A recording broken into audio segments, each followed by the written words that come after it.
이어서 그러니까 아까 하던 그러니까 2차시 수업을 했던 내용에서 이어서 계속 진행하도록 하겠습니다.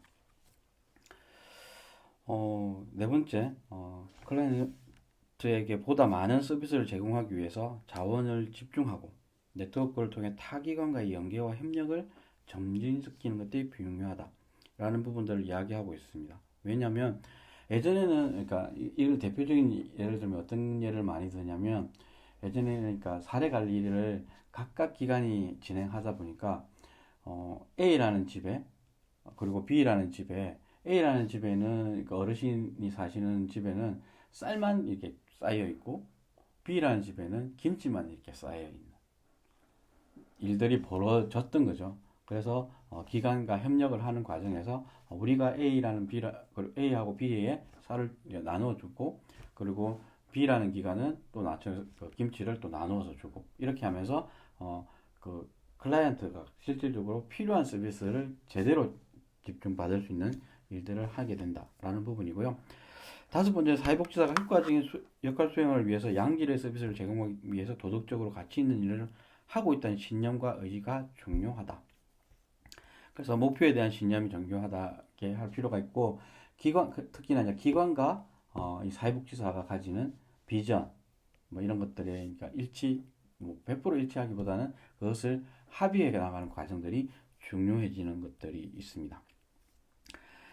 그리고 기관의 기준에 따라 업무의 수행을 측정하게 되고 비영리 조직의 경우 업무 수행의 기준이 불확실하고 복합적이지만 자원의 제공처 요구를 수렴하기 위해서 이용자의 선택을 높이고 자원의 효율적 수행을 통해 성과를 높이는 서비스 기술의 발전이 요구된다라고 할 수 있고요.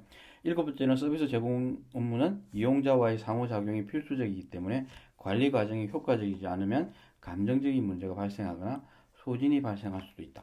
따라서 적 자원의 만족과 동기를 정진시키고 역량을 강화시키며 신체적인 그리고 정신적인 건강을 유지할 수 있도록 서비스 가능성을 감소시키지 않고 뭐 이렇게 환경을 제공하는 것들이 무엇보다 중요하다라고 할 수 있습니다. 그 여덟 번째는 클라이언트는 변화와 창조의 핵심이므로 서비스 선택과 전달에 그들의 능동적인 참여에 초점을 두고 서비스 과정에서 배려되는 일이 없도록 어떻게 보면 그러니까 이 클라이언트의 가장 중요한 결정권을 인정하는 것들이 필요하다. 따라서 사회복지 행정은 가치지향적인 행정기술을 활용하여 인본주의를 지향해야 하고 조직 관리를 통해 연계와 협력의 수준을 높이는 것이 무엇보다 중요하다라고 할 수 있을 것입니다. 이어서 사회복지 행정의 필요성 이렇게 볼 건데요. 현대 사회 서비스는 대부분 공식적인 복지기관이나 단체에 의해서 수행되고 있고 따라서 복지 활동 과정에서 행정이 존재하지 않거나 기능하지 않는다면 효과적인 사회 서비스를 제공하기가 불가능하다라고 이야기하고 있습니다. 사회복지 행정의 필요성을 살펴보면 크게 혼란스러운 조직 상태를 극복하는 것이고 공식 조직에 의해서 활동 그리고 미션 및 비전, 목표 관리로 설명할 수 있는데요. 첫 번째, 그러니까 행정이 없다. 혼란스러운 조직 상태의 극복이라고 해서 행정 조직이 없다면 생기는 부분이 사회복지사나 클라이언트 자기 마음대로 나타났다 사라졌다 하겠고 사회복지사는 불규칙적으로 자신의 업무를 결정하고 다른 전문가나 직원들 활동과 어떠한 유기적 관계도 하지 않는다. 사회복지사는 자신의 활동에 나타난 업무 결과에 대해 책임지려 하지도 않을 것이고 그 누구도 지역 내 기관의 역할에 대해 알지 못하고 미래에 대해 관심도 조차 없다. 그러니까 주어진 일만 쭉 한다 이거죠. 그리고 사회복지기관의 종사자들은 서로 정보를 나누려 하지 않을 것이고 사회복지기관 종사자의 분명한 역할 기대도 없고 모든 결정은 일방적으로 그러니까 주는 사람 중심으로 그러니까 이제 이게 예를 들어서 이제 마트가 있는데요. 그냥 내가 주고 싶은 대로만 하는 거죠. 수요에 대한 반응이 없을 수도 있다는 거죠. 지식과 기술을 향상하도록 지원하는 것이 어떤 방법도 진행되지 않을 것이고 사회복지기관 종사자 사이 아무런 가압의 위임도 이루어지지 않을 것이다. 뭐 이렇게 되면 엄청나게 심각한 문제들이 생겨나겠죠. 사회복지는 존재할 필요성조차 없는 거죠. 따라서 사회복지 행정은 위와 같은 상황이 발생되지 않도록 관리하는 장치로서 다양한 사회복지 활동을 조정하여 이용자에게 양질의 서비스를 제공하고 복지기관의 지속적인 유지와 발전을 지향할 수 있도록 하기 위해서 필요하다. 따라서 사회복지 행정은 사회복지 조직에서 필수 불가피하고 필연적이다. 그래서 사회복지행정의 질은 사회복지 서비스의 질과 어떻게 보면 그것을 좌우한다라고 말씀드릴 수 있다는 거죠. 두 번째로 공식 조직에 의한 활동입니다. 사회복지 현장은 공식적인 조직에 의해 지속적이고 체계적으로 이루어진다고 할 수 있는데요. 즉 사회복지사가 수행하는 다양한 실천 활동은 조직을 통해 이루어지므로 조직의 결정과 그 결과는 양질의 서비스를 제공하는 데 직간접적으로 영향을 미치게 된다. 따라서 사회복지 조직이 클라이언트나 소비자죠. 이용자의 욕구를 적절하게 반응하여 양질의 서비스를 제공하기 위해서는 조직 구조나 재정, 인재 양성 같은 행정 기술과 그 과정을 이해하는 것이 필수적이다라고 말씀드릴 수 있습니다. 세 번째 미션, 비전, 목표의 관리가 있는데요. 사회복지 조직은 끊임없이 성장하고 변화하는 유기체라고 할 수 있습니다. 조직의 미션과 비전, 목표는 조직이 무엇을 추구해야 하는지를 설정하고 있는데요. 행정활동을 통해 기관의 미션과 비전, 목표를 관리해 둘 수 있습니다. 대표적으로 대표적이진 않죠. 저 기관의 미션 이런 것도 보면 아동 청소년에 초점이 맞춰져 있습니다. 지역사회 조직 이런 활동 서비스도 아동 청소년을 지원하기 위해서 이렇게 그것들 맞춰져 있다라고 보시면 될 것 같고요. 따라서 사회복지 조직은 기관의 미션과 비전, 목표를 종사자들과 그러니까 공유함으로써 그러니까 이게 맞춰가는 과정들. 전혀 뜻밖의 예전에는 그런 것도 있었죠. 공유가 안 되는 종교적인 부분의 문제 이런 것들도 있을 수 있는데요. 그런 것들도 그러니까 종교를 색채를 조금 빼면서 합리적으로 이렇게 서로 그러니까 가져갈 수 있는 부분이 생기는 거죠. 조직 역량을 극대화하고 이상을 관리할 필요가 있다. 아까 종교적인 이야기를 좀 전에 했는데 예전에는 그러니까 기독교 복지기관에 불교 신자들이 취업할 수가 없었어요. 왜? 그러니까 조금 암묵적으로 강요하는 이런 것들이 있었으니까요. 근데 지금은 아닙니다. 종교적인 부분의 내용이 조금 많이 빠지고 여타 없다고는 할 수 없지만 그 부분을 이제 강요할 수 없게 법적으로 이렇게 막고 있기 때문에 그런 부분의 문화들이 조금 바뀌고 있다라고 보시면 될 것 같습니다. 이어서 그러니까 사회복지 행정의 가치에 대한 이야기들을 조금 해보려고 합니다. 가치란 생각나시는 거 있죠? 사회복지 행정이 추구하는 목적이다라고 이야기하는 거죠. 사회복지 행정의 가치는 크게 배운적 가치, 중도적 가치, 성장적 가치로 이렇게 이야기를 나눠볼 수 있는데요. 분배적 가치는 사회복 구성원들의 골고루 한다는 형평의 가치를 얘기하고 있고, 중도적 가치는 중간자적 입장에서 노인 가치를 치중한다. 상징적 가치는 사회 전체 부의 규모를 키우는데 중점을 두는 효율적인 가치를 이야기하고 있습니다. 분배적 가치는 형평성, 중도적 가치는 효과성, 접근성, 책임성, 대응성에 대한 이야기를 하고 있고, 성장적 가치는 효율성. 여기서 말하는 형평성이나 효과성, 접근성, 책임성, 대응성, 효율성은 시험 문제도 나오겠지만 실질적으로 이 개념을 명확하게 정리해 놓지 않으시면 계속 헷갈려요.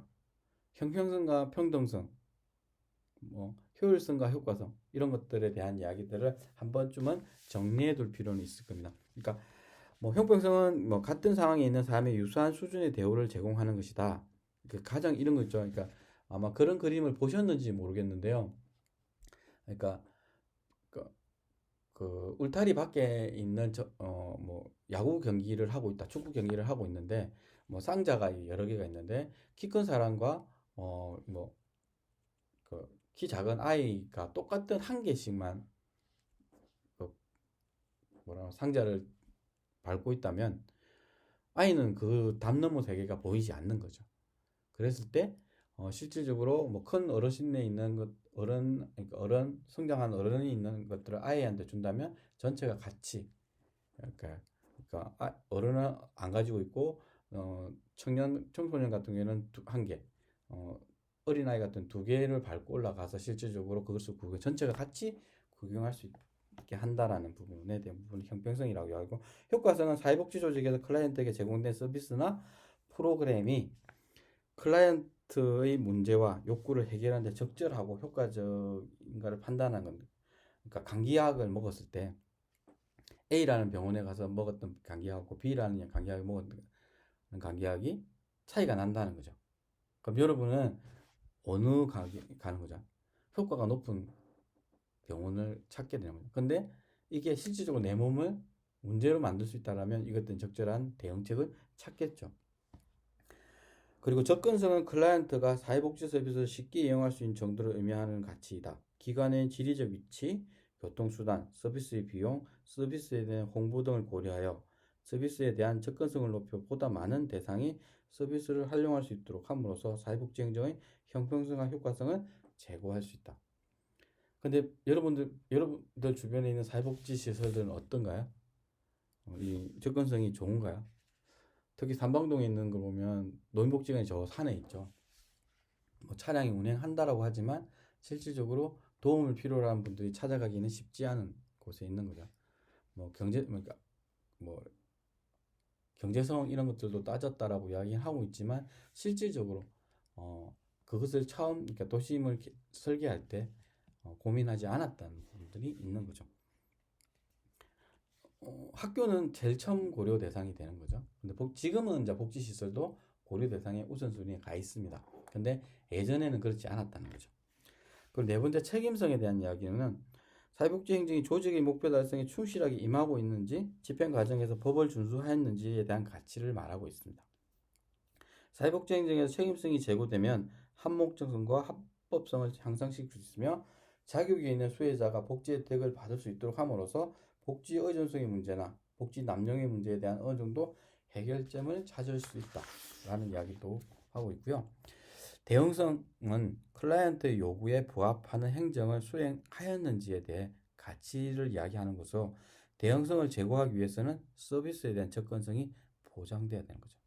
서비스 제공을 위해 자원이 확보되어야 하며 무엇보다 클라이언트의 요구가 효율적이며 어느 정도까지 제공할 것에 대한 기준을 명확하게 제시. 이 기준을 잘못 제시하게 되면 실질적으로 많은 민원이 발생하게 됩니다. 그러니까 예를 들어서 이제 저희들이 대표적으로 했던 것 중에 하나가 그러니까 수급자들이 그러니까 사는 그러니까 임대 아파트에 외제차가 많았던 적이 있죠. 그래서 언론에서 대대적으로 그러니까 뭐 문제 제기도 하고 하면서 그런 분들에 대한 그러니까 문제 제기가 심각하게 있었죠. 그래서 그 기준을 어떻게 이제 적용할 것인가를 제시하는 부분들도 사회복지사의 역할이고 사회복지 행정의 역할이다라고 말씀드릴 수 있을 것 같고요. 마지막으로 효율성은 최소의 자원을 투입하여 최대 효과를 추구하는 것에 대한 가치를 말하고 있습니다. 사회복지의 효율성을 제고함으로써 주어진 예산으로 보다 많은 클라이언트에게 서비스를 적절히 공급할 수 있는 여기에서 이제 나오는 개념 중에 하나가 그 이제 보편적 복지, 선별적 복지. 아직도 갈등에 대한 이야기들을 많이 하고 있습니다. 여러분은 어떠세요? 선별적 복지, 보편적 복지. 예전에 이제 급식 문제로 이 문제가 이제 많이 이제 왈가왈부했던 적 있죠. 이건희 손자한테도 무상으로 밥 줘야 되나 이런 이야기들을 했었죠. 여러분은 어떠세요? 저는 기본적으로는 보편적 복지로 가야 된다고 생각해요.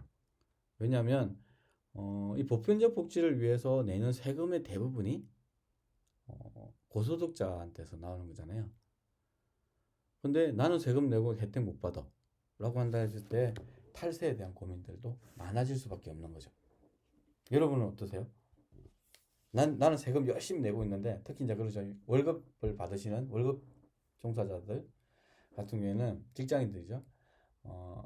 불만이 많죠. 투명 지갑이니 뭐 이렇게 이야기하면서 세금은 세금대로 내는데 혜택은 없다라는 이야기들을 하고 있는 거죠. 그런 부분에 있어서 이제 이거 어떻게 예를 들면 이런 거죠. 그러니까 마찰, 민원 이런 것들에 대한 부분을 좀 줄이는 고민들을 하고 있습니다. 이어서 일반 행정과의 비교 부분인데요. 요거는 한번 그러니까 잘 생각해 보시면 좋을 것 같아요.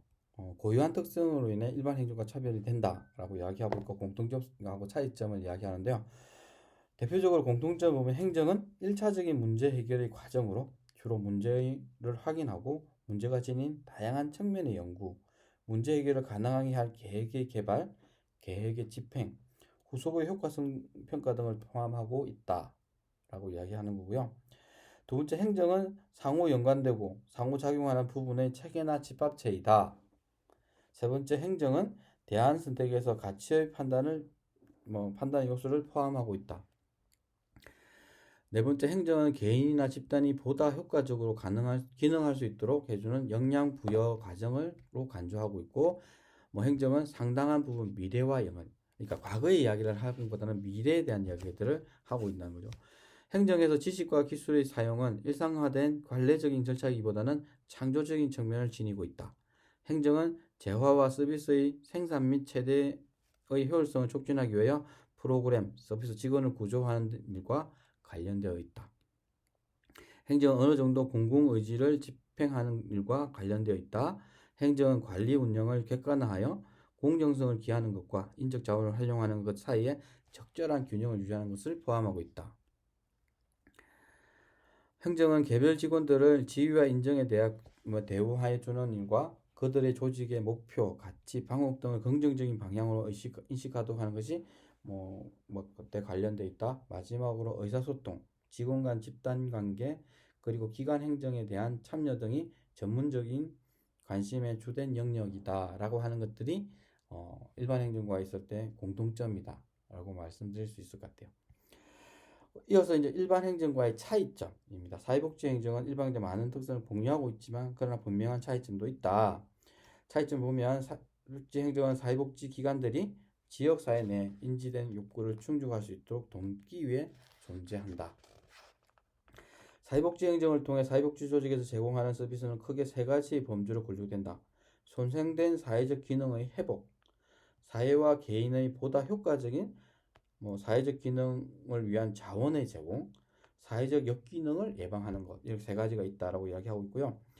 사회복지 행정이 이루어지는 대표적인 자의 사회복지 조직은 지역사회를 전반적으로 대변하는 국속력이 있는 이사회를 가지고 있다. 사회복지 조직의 규모, 범위, 구조 형태는 상당히 광범위하고 다양하다.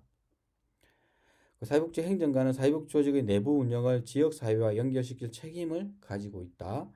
그리고 자원의 활동에 관한 새로운 선택을 해야 할 필요성이 항상 존재한다. 이렇게 혁신이 계속 필요하다라는 것이고, 사회복지 조직은 조직의 생존을 위해 지나치게 많은 자원을 사용하지 않아야 한다.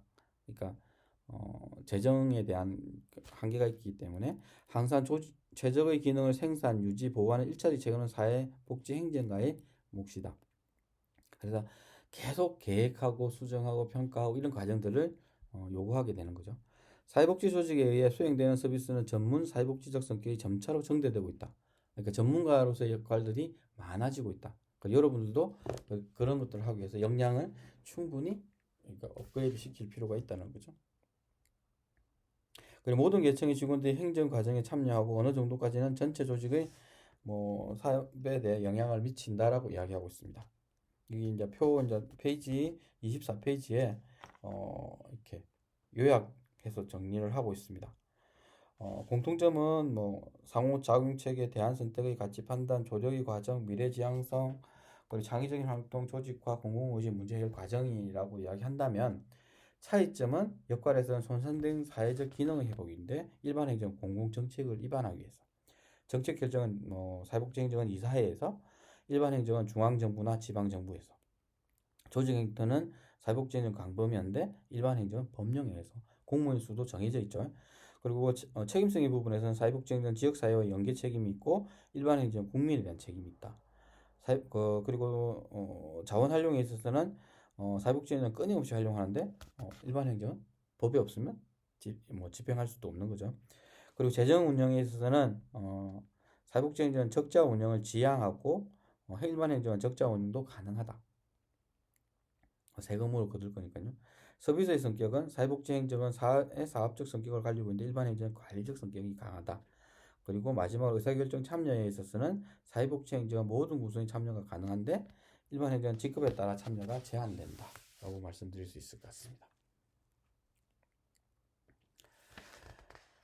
이어서 이제 사회복지 행정의 기능에 대해서 화면에는 크게 8개로 이렇게 되어 있는데, 전통적으로 사회복지 행정의 영역에서 강조되고 있는 8개의 관리 기능은 기획, 조직, 인사, 지시, 조정, 보고, 재정, 평가라고 이야기하는 이렇게 단어로 요약해서 할 수 있다고 책에 나와 있습니다.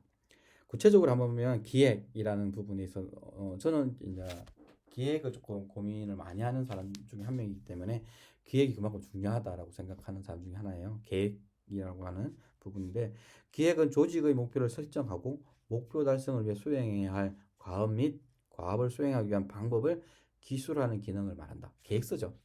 그러니까 어떻게 보면 설계도의 개념을 가질 수 있습니다. 뭐 집을 짓는 데 있어서 사회복지 행정관은 변화하는 환경에 맞추어 목표 및 하위 목표를 설정하고 목표 달성에 필요한 과업과 관련된 방법 및 기술을 계획하는 것이 중요하다. 두 번째 조직입니다. 뭐 이걸 혼자 할 수 없으니까 조직이 공식 구조 확립을 통해 업무를 규정하고 조직하는 기능을 말하는데 사회복지 행정관은 조직의 공식 구조를 통해 목표를 달성하기 위한 직무를 배분하고 규정하며 조직 목표와 가업의 변화에 부응하여 조직의 구조를 수정하여야 한다. 세 번째는 인사입니다. 인사는 일반적으로 직원의 채용 및 해고, 훈련 및 교육, 고의적인 업무 조성 등에 대한 세 가지 활동을 조성하는데 직원의 훈련과 호의적인 업무 조건 조성을 위해서는 실제적으로 업무에서는 최상의 역량을 발휘할 수 있도록 지원하는. 그러니까 교육이나 이런 것들을 충분하게 제공이 되어야 된다는 거죠. 그리고 가장 중요한 것은 모든 조직 간의 개방적인 의사소통이 가능해야 된다. 이게 쉽다고는 보면 쉬울 수 있는데 그렇게 쉽지 않습니다. 특히나 최근에 이제 MZ 세대들이 가지는 고민들을 보면 조금 저희가 이제 안 해도 될 경험 중에 하나가 그런 거였어요. 그러니까 직원이 잘 다니는 직원이 어느 날 출근하지 않기 시작합니다. 연락도 안 됩니다. 그럼 어떻게 해야 될까요? 일반 직장도 마찬가지로 저희들도 그러니까 이 직원을 그러니까 해고하는데 한 달 반이 걸립니다. 그럼 대체 인력을 구할 수도 없고요. 이런 여러 가지 그 급여는 또 반납해야 되는 뭐 이런 이제 웃지 못할 일들을 제가 한번 겪은 적이 있어요. 이거는 이제 나중에 현장에 대면 수업할 때 좀 더 자세하게 이야기 드리겠습니다. 지시는 그러니까 네 번째 지시는 조직의 관리자로서 여러 가지 의사결정을 하는 그 결정을 구체적이면 일반적인 명령이나 지시의 형태로 구체화하는 기능들을 가지고 있는데 이후 내용들을 한번 읽어보시면 될 겁니다. 다섯 번째 조정입니다. 조정은 업무의 다양한 부분을 상호 관련시키는 아주 중요한 기능이다. 사회복지행정은 조정의 기능을 수행하기 위해서는 다양한 구성원 간 그리고 다양한 부서 간 효과적인 의사소통 통로를 만들고 유지 조정할 수 있어야 한다. 여섯 번째 보고. 보고는 업무의 진행상을 알리는 기능으로 보고의 기능을 수행하기 위해서는 행정관은 뭐 조직 구성원, 이사회, 입법 기관, 지역사회, 자금조달기관 등에서 정보를 제공해야 한다. 최근에 뭐 온라인 상에서도 이게 가능하게 되어 있죠. 일곱 번째 재정은 예산의 편성 및 결산에 관한 모든 일을 수행하는 기능을 말하고 건전한 재정 행정을 위해 사회복지행정은 건전한 조직 계획, 재정 기획, 재정 운영 등의 통제들을 하고 이거는 법령에 의해서 진행하게 됩니다. 여덟 번째 평가는 설정된 조직의 목표와 관련해 전반적인 결과를 사정하는 기능을 말하고 일반적으로 평가는 서비스 효과성, 효율성 측정하는데 적용합니다. 아까 효과성, 효율성에 대한 이야기는 했고 이 내용도 한번 참고해 보시면 도움이 되지 않을까 생각합니다. 그래서 그러니까 2주차 수업을 진행했고요. 3주차, 4주차도 그러니까 온라인으로 책에 있는 내용 중심으로 진행이 될 겁니다. 그러니까 너무 그러니까 뭐 걱정하지 마시고요. 그러니까 들었던 내용 중에 이해가 안 간다 하면 책에 가감하게 표시해서 나중에 저한테 알려주시면 감사하겠습니다. 전화번호 기억하고 계시죠? 010-7226-1377로 전화는 보다는 문자 주시고요. 그리고 이메일 여러분의 지메일을 만들어서 저한테 보내주는 거 잊지 말았으면 좋겠습니다. 수고하셨습니다.